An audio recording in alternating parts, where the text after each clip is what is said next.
La violencia en México se mide de distintas maneras, pero una de ellas, sobre todo es la que más le gusta al gobierno, es el descenso de homicidios dolosos, mejor conocidos como asesinatos. El gobierno anuncia una caída de 46% de 2025 a 2026. El INEGI también anuncia un descenso de los asesinatos, pero en una proporción distinta. Y en ese sentido le hemos pedido hoy a Santiago Aguirre, que nos ayuda aquí todos los jueves a analizar temas escabrosos relacionados con el derecho, la inseguridad y la paz, que nos ayude pues a entender estas diferencias de datos. Aquí le hacemos caso al INEGI, al gobierno, a la Secretaría de Seguridad, o hay alguna explicación que hable de por qué estas diferencias. Santiago, buenos días, qué gusto tenerte aquí a ras de tierra como todos los jueves. ¿Qué tal, Ricardo? Muy buen día también al auditorio. Así es, el INEGI acaba de publicar, Ricardo, las cifras sobre los homicidios dolosos registrados en 2025. Y vale mucho la pena detenernos en lo que el Instituto Nacional de Estadística, Geografía e Informática ha publicado, porque es la radiografía más precisa de la realidad de los homicidios en México. El INEGI está reportando un descenso de poco más del 16% en el total de los homicidios cometidos durante el 2025. Reporta esta cifra el INEGI hasta ahora porque sus fuentes de información son sobre todo de índole forense. Lo que hace el INEGI es mirar a los certificados de defunción que se expiden para poder tener el registro del total de los homicidios cometidos en México. Que se haya descendido en un 16% el número de homicidios es una gran noticia que hay que celebrar, Ricardo. Quiere decir que menos mexicanos y mexicanas están siendo privadas violentamente de la vida y que el abandono de la estrategia de abrazos y no balazos ha empezado a presentar algunos resultados.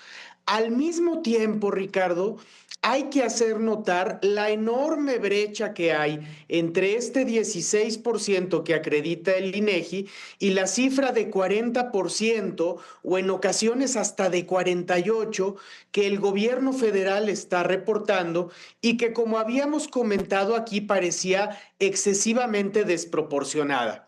Desde luego que hay diferencias metodológicas en cómo se reportan estas cifras. El INEGI, ya lo decía, se basa sobre todo en las actas de defunción, en los registros forenses, y el Secretariado Ejecutivo del Sistema Nacional de Seguridad Pública se basa en lo que las fiscalías reportan mes a mes para dar información oportuna. Pero las cifras del INEGI nos muestran que para 2025 la brecha entre lo que el INEGI reporta y lo que el gobierno reporta es la más amplia de la historia.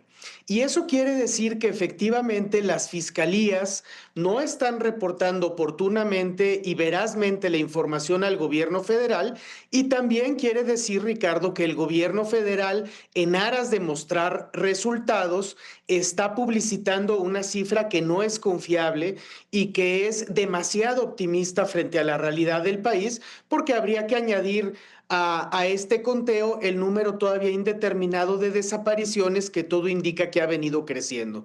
Entonces, en tiempos de mucha polarización, Ricardo, creo que este es uno de los temas que pueden ser muy pedagógicos para el público, porque tal cual habría que decirle a los amables televidentes que nos siguen que quien le diga que no se ha disminuido un ápice la violencia en México y que los homicidios siguen al alza, probablemente le está mintiendo. Lo mismo que le miente quien repite acríticamente que han descendido en México en 40% los homicidios, que hoy sabemos no es algo cierto. Santiago, hay que tener una metodología, digamos, mejor para dejar de hacer tanta politiquería, pero si me fuerzas a elegir, pues yo me quedo con la del INEGI. Creo que lo fundamental es aceptar que el INEGI tiene una cuenta larga y que hasta hoy pues, no se ha politizado al punto de restarle confianza. Así es que, pues sí, sí hay una disminución, como dices, muy distinta, 16 y 46, hasta donde mi entendimiento da, no son la misma cifra. nos quedamos con el 16 y pues habrá que sofisticar un poco el tema, como decías, de la metodología y luego de los periodos, ¿no?, que en realidad se están midiendo. Hay muchas preguntas que se abren ahí, pero no quería dejarte ir sin otro tema.